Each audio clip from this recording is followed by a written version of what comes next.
both in therapy. So. I mean, at this point, I feel like everybody has to be. You should all be. It's like going to the fucking doctor. Yeah, I wouldn't. I mean, yeah, You exactly. know? I mean, I have friends who I'm like, people. I'm not going to say everyone needs it, but I have friends who are like, I don't need it. I'm like, no, you need it. Like I have friends who I'm like, you're holding some shit in. I also think it's like, now you're good. So now's the time to go and keep it that way. Let's not wait until you're fucked and it's irreversible. Right. Let's do a little maintenance here and just keep up with it. Maintenance is the right word, right? for sure. It's like going to the gym or whatever. It's like you do checkups for your body physically. Why don't you do shit for your brain too? But there's still a stigma, I feel like. And it's also just like, it's you talking about your impact and relationship with people. So it's just good to be aware of that. It's just good to be like, I did this and I probably shouldn't have done that, and to reflect on that. And I just think it makes me a better human being. Right. And I think it is good for comedy too. Yeah, Either literally, sure. like sometimes your Let's be therapist real. gives you- That's why I'm really in there. You're working out material, right? You're working out bits. It's like, okay. Sneak bits into change therapy. That one. So I was at the airport the other day. He's like, just get to the real. At least get to the punchline so we can talk about this. No, he's in a lot of bits. He gets it. I mean, he's cool. You don't go. There's this one. I go to Alan. You go to the guy. Yeah. A lot of He's like the comics comics. That guy is either the greatest therapist or he's running a racket where he just got you guys to all man. recommend each other to. He's very good. Yeah. Yeah. Interesting, but also isn't kind of the whole point like a little anonymity and all that? Like, if some other comic says I was in therapy the other day, it's like, are you talking to Alan?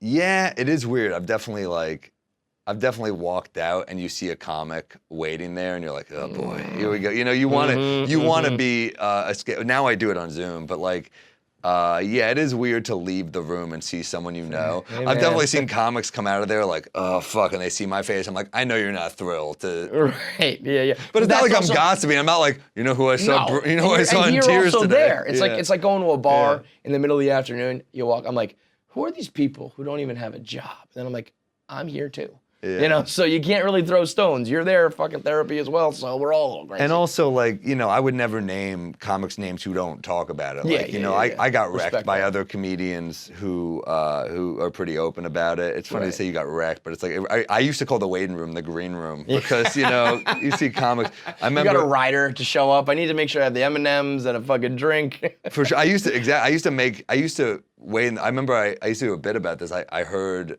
him laugh really hard, and I was in the waiting room and I heard him laugh really hard, and my first thought was, fuck, I gotta bring it today. He's killing.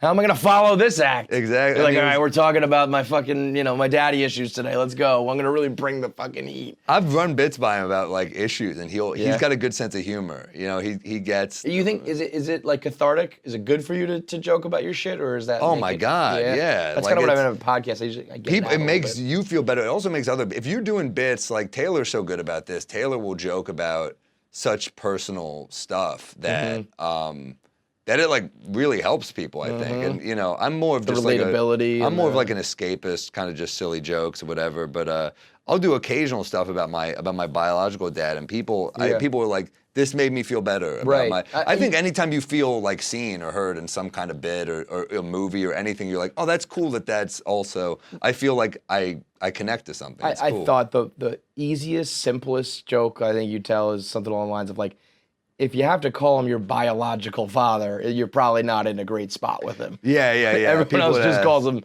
my dad, my father. Another one that people liked was like I remember I went to his apartment the first time I met him, and he was petting a cat, and I was like, what's up with the cat? And he said, I rescued her from the side of the road and I nursed her back to health. And I was like, so you did have it in you. That's where was that one for me, Yeah. dipshit? What happened there? Like, do just went wrong when when you were younger, and then you reconnected? Yeah, we reconnected, and I was raised by a great dad, so I feel like people get sad. I'm like, no, this is just what happened. Like I had a great childhood, so I think it's another thing where, it's like you took his name as well, right? Or yeah. Your mom's name or the stepdad's name? Stepdad's name, but I call him Dad. He's my dad. Legally adopted me, which he's a lawyer, so he's like, we'll go to court, we'll make it official. Like, he wants everything to be very... And I've talked to other people. My favorite joke about this, by the way, Joe DeRosa has a joke about being I'm not adopted.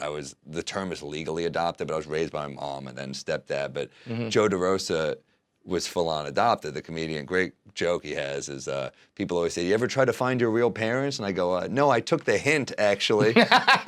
It's perfect. I don't want to be desperate, and I want to be clingy. But no, I had a great childhood. He's a great dad. So that was the other thing where, I don't want From people what to get age? sad. Well, I think their first date was probably, I was like 4 or 5, I think. And then So, they like, got married at like 7. I was like 7. So you don't really have memories prior. No, to, I mean, right? I see, get it's funny, you flash here see or there. pictures of just me and my mom, like, oh, that kind of like, there's like blurs. But no, I don't think anyone really remembers. And he was just out of the picture? Like he was gone? Yeah, he just wasn't around. Yeah. But but then I have a stepbrother and stepsister, and they're like it's funny, they're just so accomplished. And so my brother's at the DA's office, my sister's a litigator, they're like very... Bro, I mean, you're selling yourself short here. No, I know, but I think that's how you always see yourself. I'm the baby, so I think I always saw myself as like, I can't live up to like... And it is funny because it's very different. Like you're accomplished, but it's you're a clown, I'm a joker. They're leaving law school. I was going to an open mic at Maui Tacos. Yes. So yeah, there was definitely a feeling where I'm like, I'm shit.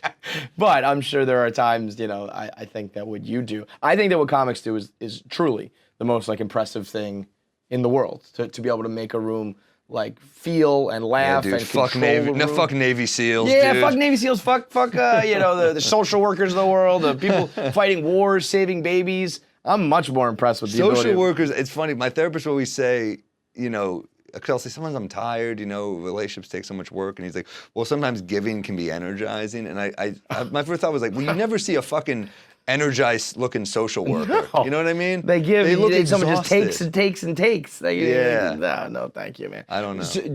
So in that regard, like, it sounds like you said, you had a great childhood. Yeah, I did. And I've always just tried to put myself in that spot where it's like, if you have a problem with a biological parent and your life is shitty because of that, obviously, I think there's a lot more issues to be had.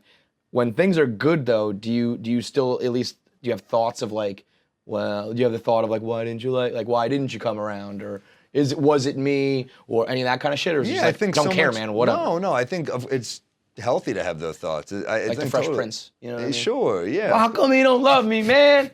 That's you. You are like the New York Jewish comedy version of Will Smith. Will, like, yeah. I learned how to tell some pretty good jokes without him, didn't I? Yeah, that's right.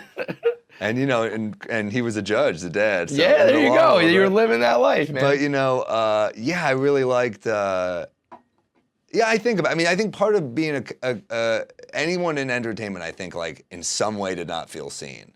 So I think that's a way where you're like, you didn't see me, you didn't get. So I think there is some need where you need to be on a stage or need to be in front of people and show that you have value. I think there's some deep-rooted self-esteem issue with most. I mean, I'm sure some people just like to perform, but with a lot of people, I think that's the case. They just did not feel seen in some way or another. And you feel accepted by strangers. You're like, see, I have value. I'm good. So yeah, I think there's something there for sure. Yeah. Even if everything else is good, it's like even if subconscious, there's some thought of like, I don't know, why did you choose? Why did you choose not to? Sure, but I also do feel accepted by my family. Everybody else, yeah. Yeah, and I do think my mom is an artist, and my mom. She's funny, man.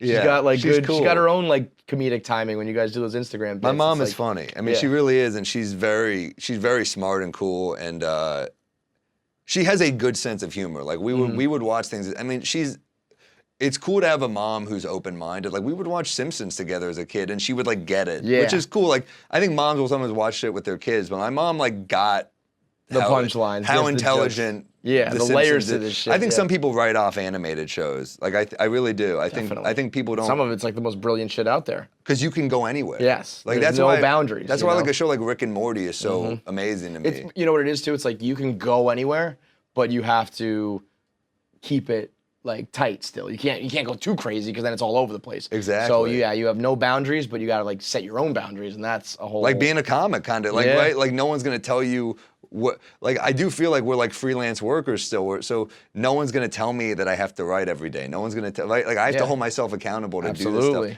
And a lot of us have horrible ADD. A lot of us lack discipline. So that's tough for sure. Did your mom like help you with your career, or is it just like?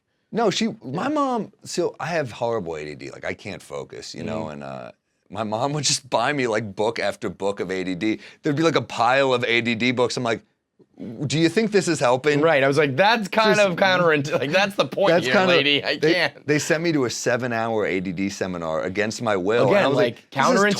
torture. Yeah. This is torture. Were you of the generation of like, did you get medicated for it?